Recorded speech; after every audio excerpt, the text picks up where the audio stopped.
사도행전 16장 1절에서 10절 말씀, 우리 한 절씩 교독하도록 하겠습니다. 바울이 더베와 루스드라에도 이르매 거기 디모데라 하는 제자가 있으니 그 어머니는 믿는 유대 여자요 아버지는 헬라인이라. 디모데는 루스드라와 이고니온에 있는 형제들에게 칭찬받는 자니 바울이 그를 데리고 떠나고자 할새 그 지역에 있는 유대인으로 말미암아 그를 데려다가 할례를 행하니 이는 그 사람들이 그의 아버지는 헬라인인 줄 다 알미러라. 여러 성으로 다녀갈 때에 예루살렘에 있는 사도와 장로들이 작정한 규례를 그들에게 주어 지키게 하니 이에 여러 교회가 믿음이 더 굳건해지고 수가 날마다 늘어가니라. 성령이 아시아에서 말씀을 전하지 못하게 하시거늘 그들이 부르기아와 갈라디아 땅으로 다녀가 무시아 앞에 이르러 비두니아로 가고자 애쓰되 예수의 영이 허락하지 아니하시는지라. 무시아를 지나 드로아로 내려갔는데 밤에 한 쌍이 바울에게 보이니 마게도냐 사람 하나가 서서 그에게 청하여 이르되 마게도냐로 건너와서 우리를 도우라 하거늘 바울이 그 한 쌍을 보았을 때 우리가 곧 마게도냐로 떠나기를 힘쓰니 이는 하나님이 저 사람들에게 복음을 전하라고 우리를 부르신 줄로 인정함이러라. 아멘. 여러분, 지금은 어떤 장소를, 모르는 장소를 갈 때에 내비게이션이 있어서 너무나 잘 갈 수가 있죠. 근데 이 내비게이션이 없을 때 여러분 한번 차를 운전해 보신 적이 있으신가요? 저도 이렇게 지도를 보고 이렇게 표지판을 보고 어떤 지역을 찾아갈 때가 있었습니다. 그럴 때마다 참 이게 맞는 장소인지 아닌지 항상 불안해하면서 그렇게 갔던 기억들이 있어요. 모르는 지역을 갈 때는 이 내비게이션이 얼마나 큰 도움이 됩니까? 그래서 어디에서 유턴을 할지, 어디에서 방향을 잡아야 될지 너무나도 잘 알려주고 있죠. 우리의 인생에도 이런 내비게이션이 있다면 얼마나 좋을까요?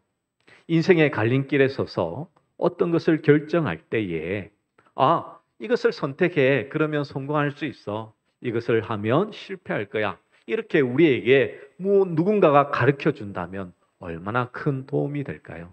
그래서 많은 사람들은 멘토를 정하고 자신의 인생에 도움을 받는 경우도 얼마나 많이 있습니까? 그러면 우리 성경에서는 우리의 인생의 내비게이션이 무엇이라고 말씀하고 있는지를 살펴봐야 되겠죠. 우리의 인생의 내비게이션은 바로 성령님이라고 말씀하고 있습니다.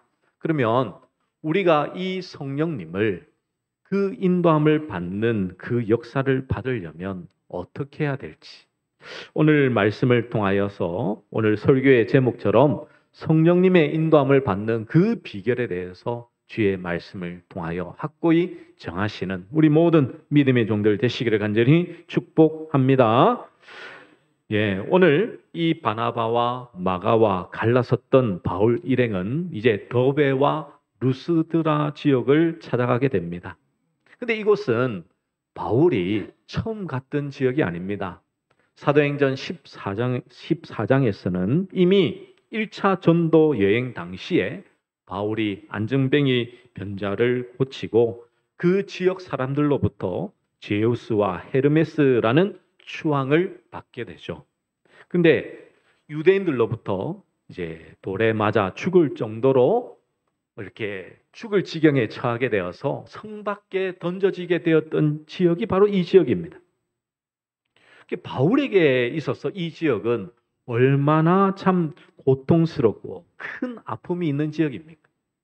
여러분, 남자들도 군대에 가보신 분들 아주 이렇게 크나큰 이렇게 참 훈련을 받고 어려웠던 그 군대는 그 군대를 향해서도 오줌을 안 싼다고 하죠. 그만큼 이렇게 힘들고 어려운 지역은 좀 피하려고 하지 우리가 다시 가진 않아요. 근데 오늘 사도 바울은 이 지역을 다시 가는 겁니다. 그렇다면 이 지역을 가는 데에는 그 의미가 있을 거잖아요. 그러면 그 이유가 무엇입니까? 1절 말씀에 보면 그 이유에 대해서 설명하고 있죠. 바울이 더베와 루스드라에도 이름에 거기 디모데라 하는 제자가 있으니 그 어머니는 믿는 유대 여자요 아버지는 헬라인이라. 이 사도 바울이 디모데를 만나기 위해서 갔다라는 것을 알 수가 있죠. 이 디모데는 어떤 사람입니까? 오늘 말씀해 보시면 바로 제자라고 표현하고 있습니다. 그것은 사도 바울이 1차 여행 때 이 사도 바울의 복음의 말씀을 듣고 제자가 된 사람이라는 것을 우리가 알 수가 있죠. 그리고 그의 어머니는 이제 믿는 유대 여자요, 아버지는 헬라인이다라는 사실도 알 수가 있습니다. 그리고 그는 여러 지역에서 칭찬받는 자다. 성품이나 모든 행동이 참 좋았던 사람이라는 것을 알 수가 있죠. 그래서 사도 바울이 이제 2차 선교 여행을 떠나기 전에 이제 디모데를 데리고 함께 이제 선교 여행지를 가려는 것을 이제 우리가 알 수가 있죠. 그런데 3절에 보시면 이제 어떤 일이 발생합니다. 어떤 일이 발생합니까? 우리 3절의 말씀 우리 함께 같이 한번 읽어볼까요? 3절 말씀입니다. 준비 시작. 바울이 그를 데리고 떠나고자 할새 그 지역에 있는 유대인으로 말미암아 그를 데려다가 할례를 행하니 이는 그 사람들이 그의 아버지는 헬라인인 줄 다 알미러라. 아멘. 여러분 보세요. 지금 바울이 이제 그를 데리고 이제 선교지로 가려고 하는데 그가 이 디모데에게 할례를 행하려고 합니다. 여러분 유대인들은 선택이 아니고 필수죠. 난지 8일 만에 무조건 할례를 받아야 된다라고 그들은 알고 있었습니다. 율법이 정해져 있었고 그들의 의식에는 이 할례를 받아야지만 구원을 받는다라고 생각을 하고 있었죠. 그러나 우리가 바울 사도의 신학을 알고 있지만 이 할례라는 것은 이제 세례의 상징성이다라는 것을 사도 바울은 분명히 말씀하고 있습니다. 그래서 서신서에 보면 할례를 받지 않아도 된다라는 것을 피력했던 것이 바로 사도 바울이었죠. 그랬던 그 사도 바울이 왜 그러면 디모데에게 할례를 받으라고 그렇게 하고 있을까요? 그 이유는 3절에 보시면 분명히 나와 있죠.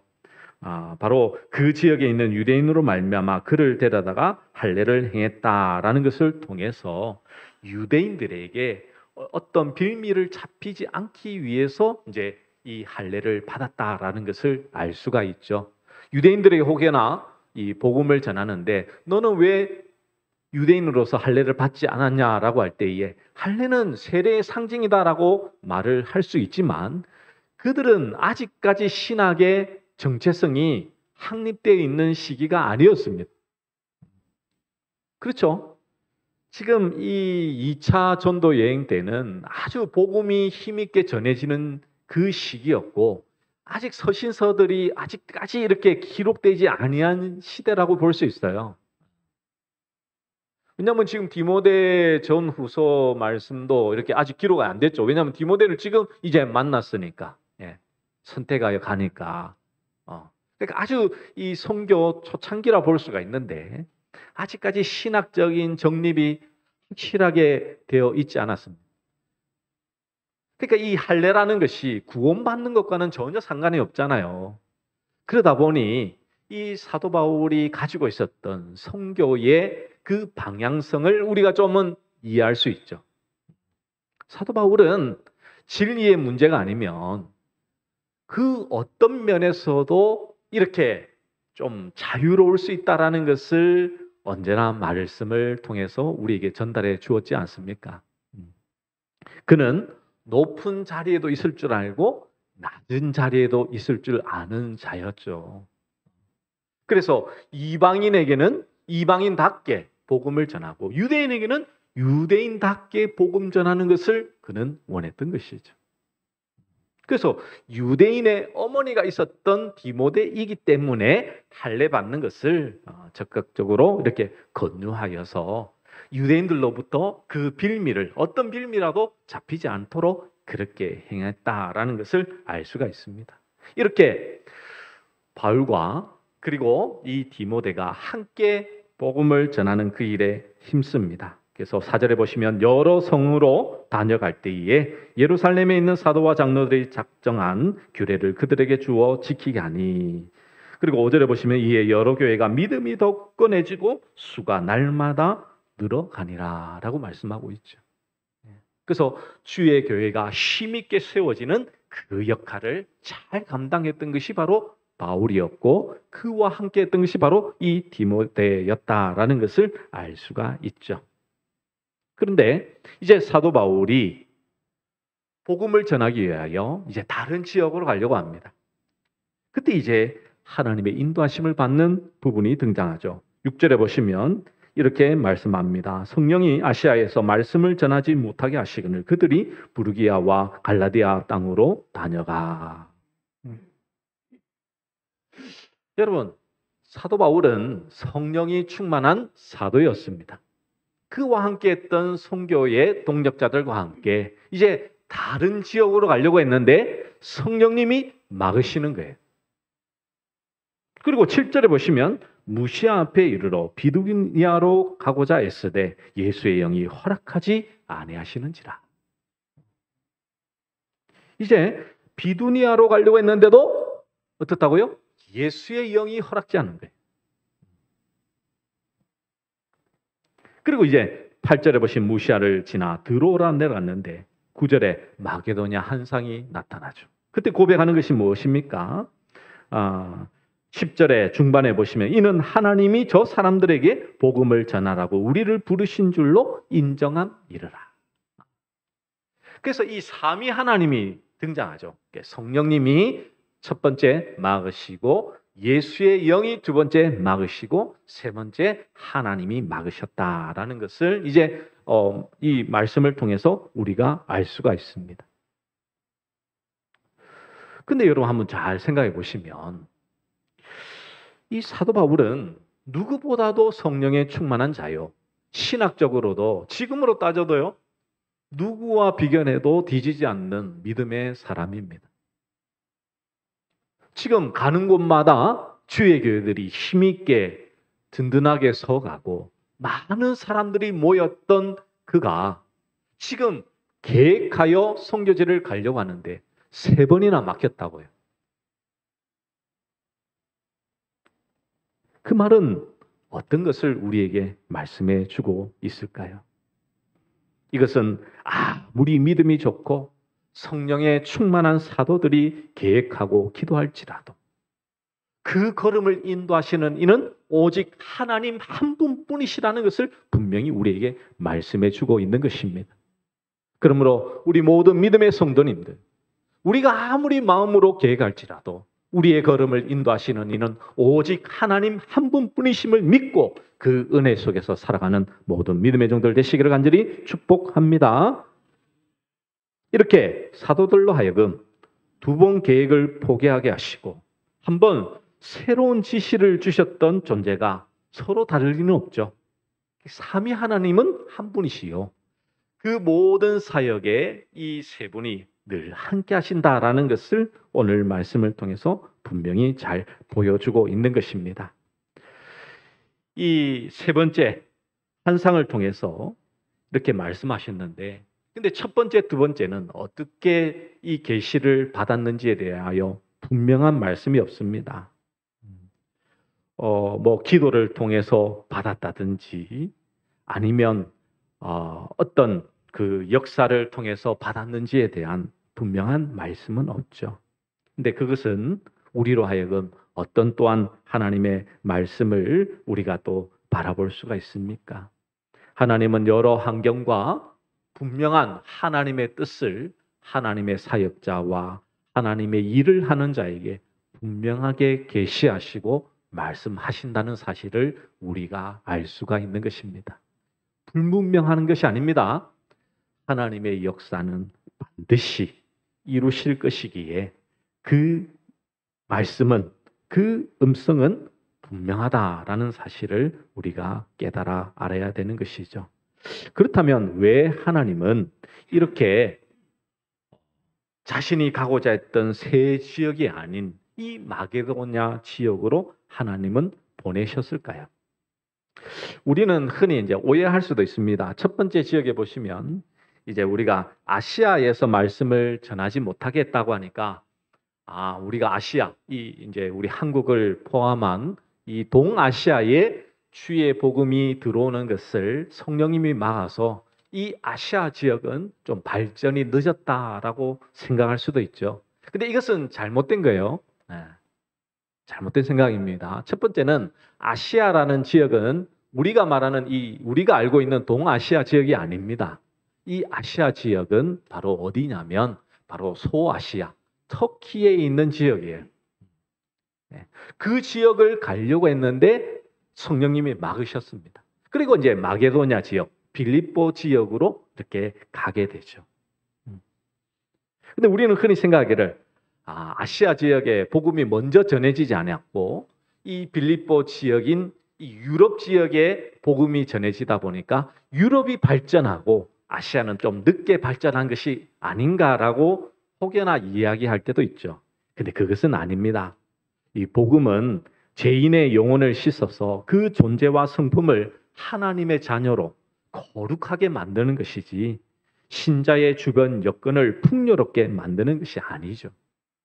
그러면 이제 복음을 전해졌던 그 지역들이 왜 발전을 했냐? 그것은 성경 말씀에 보면 윤리적이고 도덕적인 그런 부분들을 아무래도 지키려고 하다가 보니까 상식적인 부분에서 벗어나지 않으니까 우리가 이렇게 이렇게 좀 그 지역이 발전할 수가 있었던 것이죠. 노예 제도의 자유함이나 여성 인권이나 이런 것을 주장했던 것이 바로 기독교에서 먼저 시작했기 때문일 것이라고 볼 수가 있는 것이죠. 그러면 이제 우리가 이제 왜 성령님이 3번이나 이렇게 막으셨을까? 그러면 이제 바울이 가려고 했던 그 지역은 그러면 그 지역에는 구원받을 사람이 없어서 그런가? 그것은 결코 아니겠죠. 바울이 처음 계획했던 이 전도 여행의 목적은 어디냐면 이 사도행전 15장 36절에 보면 이렇게 말씀합니다. 제가 한번 읽어드리면 며칠 후에 바울이 바나바더러 말하되 우리가 주의 말씀을 전한 각 성으로 다시 가서 형제들이 어떤가 방문하자 하고 지금 사도 바울의 목적은요. 이제 소아시아 지역으로 가려고 했던 것은 1차 여행 때 다녔던 지역을 다시 가려고 했던 거예요. 그래서 그 복음을 전했던 그 지역이 이제 어떻게 성장하고 말씀 위에 서 있는지를 다시 한번 돌아보려고 했던 거예요. 근데 그 지역들은 하나님이 뭐 하신다고요? 보내시지 않았다고요. 마게도냐 지역은 처음 가는 지역입니다. 그 말은 무엇입니까? 하나님께서는 이 지역에 복음의 십자가 능력을 불화살을 그렇게 쏘아라고 보내시는 것이죠. 복음의 능력이 그 지역에 나타나기를 하나님은 원하시고 계시는 거예요. 그리고 이 빌립보라는 지역이요. 어떤 지역이냐면 그 당시에 제2의 로마라는 별칭을 가지고 있었습니다. 아주 크나큰 힘을 가지고 경제권을 가지고 있었던 지역이었죠. 그래서 그 지역에서 복음을 전하면서 무엇을 이제 먼저 경험하냐면 나중에 이제 사도 바울이 복음을 전하다가 로마에 이제 자택 연금이 되면서 시위대 가운데에 복음을 전할 때에 이러한 도움을 받지 않았을까 볼 수가 있는 것이죠. 또한 빌립보서 같은 옥중 서신들을 저작하게 하려는 목적이 보여지는 것입니다. 그리고 그 빌립보 지역에 예수 십자가 은혜가 절실히 필요한 자들이 많았던 것도 너무나 당연한 이유겠죠.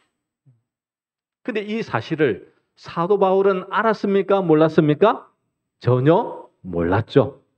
우리는 한치 앞을 모르는 인생입니다. 아니, 이 한치라는 것이 그냥 단순히 우리 10분, 1시간 이후의 일도 우리는 알지 못하잖아요. 근데 하나님은 이러한 계획을 가지고 이 사도 바울을 3번이나 막으면서까지 마게도냐 지역으로 보내게 하신다니까요. 그래서 우리는 늘 깨어서 이 성령님의 하나님의 인도하심을 받으며 살아가야 되는 자라는 것을 우리는 늘 기억하며 살아가야 되겠죠. 성령님은 우리의 삶을 인도하시는 분으로 소개하고 있습니다. 요한복음 14장 26절에 이렇게 말씀하죠.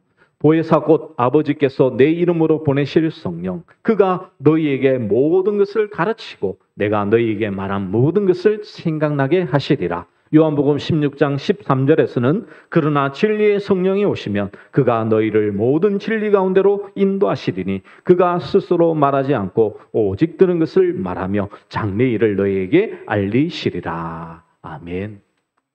성령님이 우리 가운데 오시면 그가 우리를 진리 가운데로, 우리가 걸어가야 될 길, 올바른 길로, 정의의 길로 인도하신다라고 분명히 말씀하고 계시죠.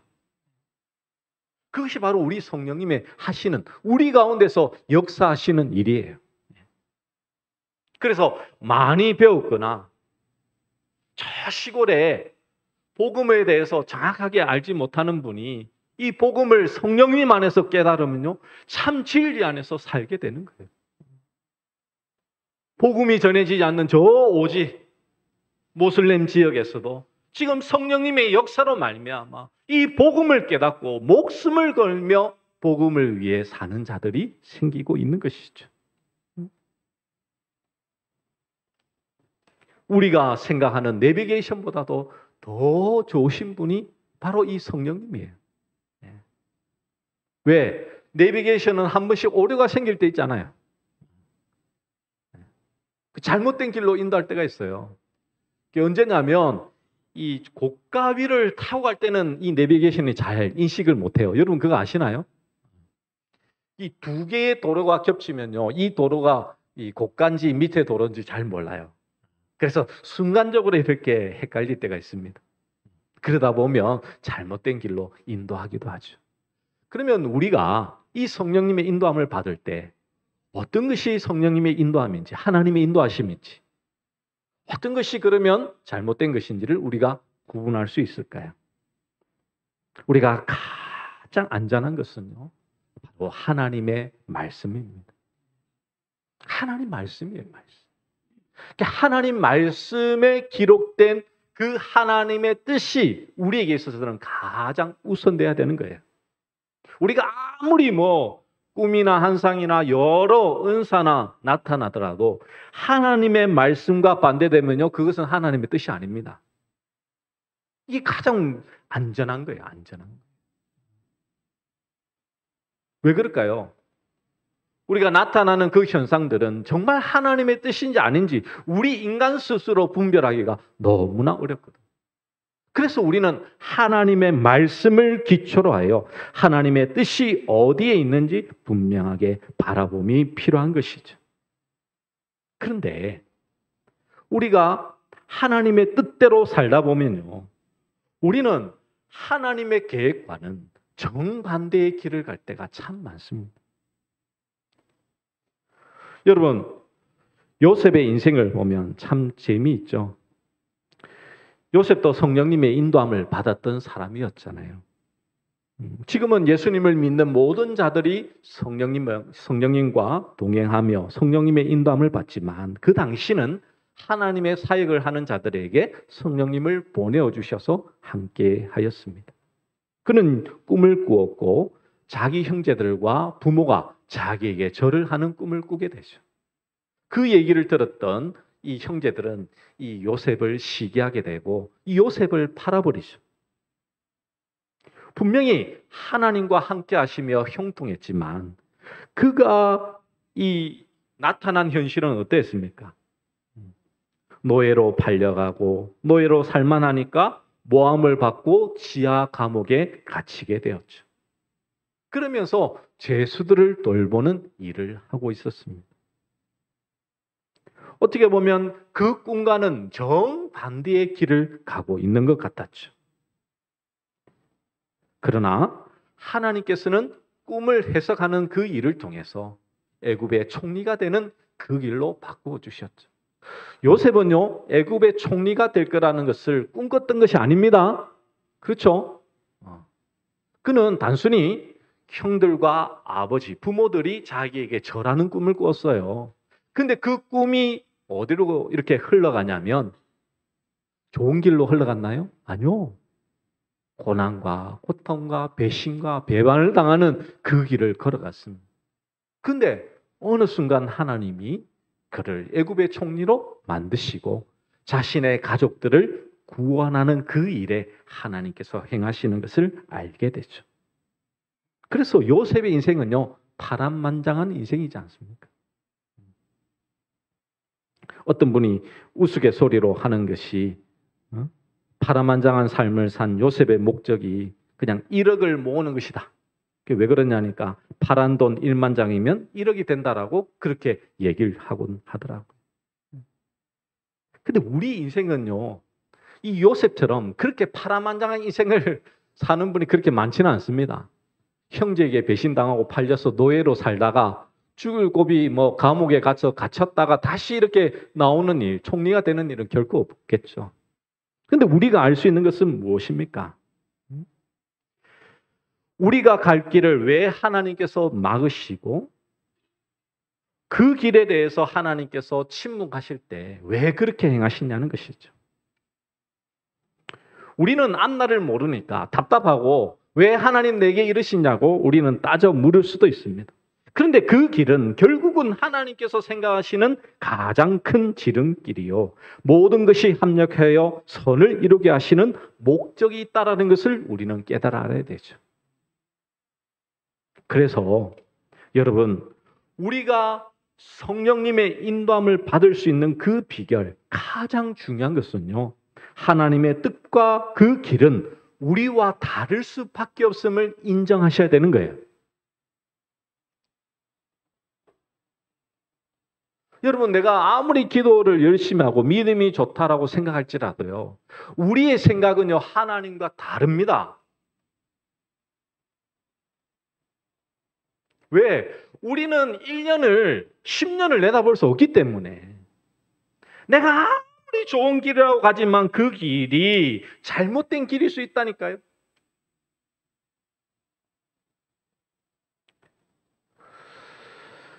하나님께서는 우리의 기도를 막으실 때가 있습니다. 내가 소원하고 계획하고 아주 선한 일뿐만 아니라 심지어 바울같이 주님을 위하는 일임에도 그럴 수 있죠. 물론 이렇게 얘기할 수 있습니다. 우리의 영적 분별력이 지극히 모자라고 알게 모르게 인간적인 감정과 욕심이 개입되기 때문이다. 예, 물론 맞습니다. 그러나 그보다 더 앞서야 될 건 뭡니까?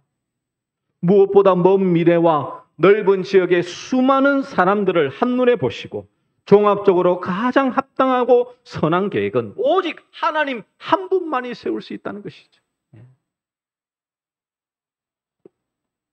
그렇기 때문에 우리는 그 성령님의 인도하심을 받고 살아가야 되는 존재이며 그것이 내 생각과 다를지라도 우리는 항상 그 성령님의 인도하심을 바라보며 살아가야 되겠죠.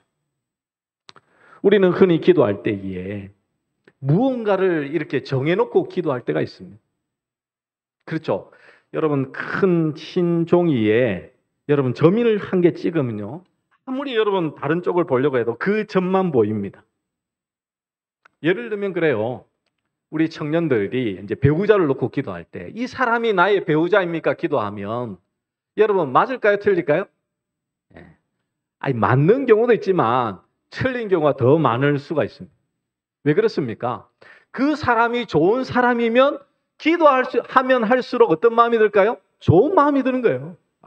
그 사람 자꾸 떠올리죠. 이름을 부르면 부를수록 마음이 좋아지고. 근데 그 사람이 싫고 부담돼요.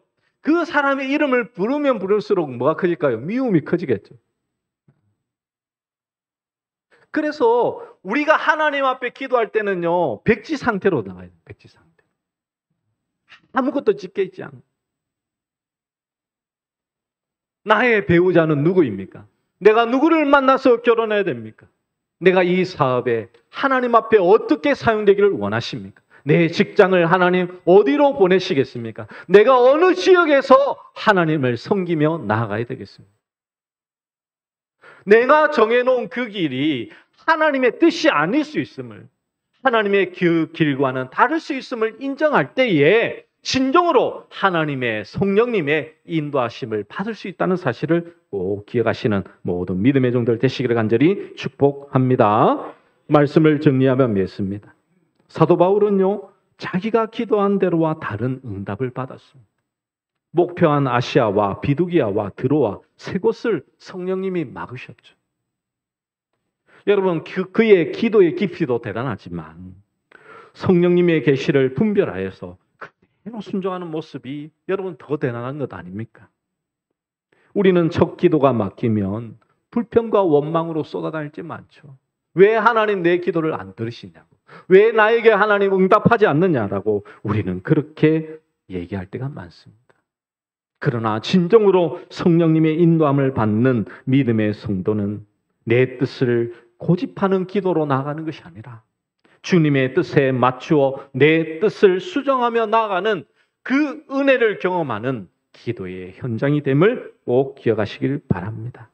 그러므로 그렇게 내 뜻을 하나님 앞에 내려놓고 고쳐 나갔을 때에 하나님의 선하신 뜻이 나타나며 그것이 내게 가장 유익이 됨을 기억하셨어. 매 순간 내 고집까집이 아닌 오직 성령님의 인도하심대로 말씀을 기초로 한, 급하지 마십시오. 모든 길에 하나님의 선하신 걸음을 기대하며 소망하며 매 순간 주님과 동행함으로 말미암아 하나님의 길을 걸어 나가시는 우리 모든 믿음의 종들 되시기를 간절히 축복합니다. 우리 말씀을 기억하며 오소서 오 나의 성령이여 찬양하도록 하겠습니다.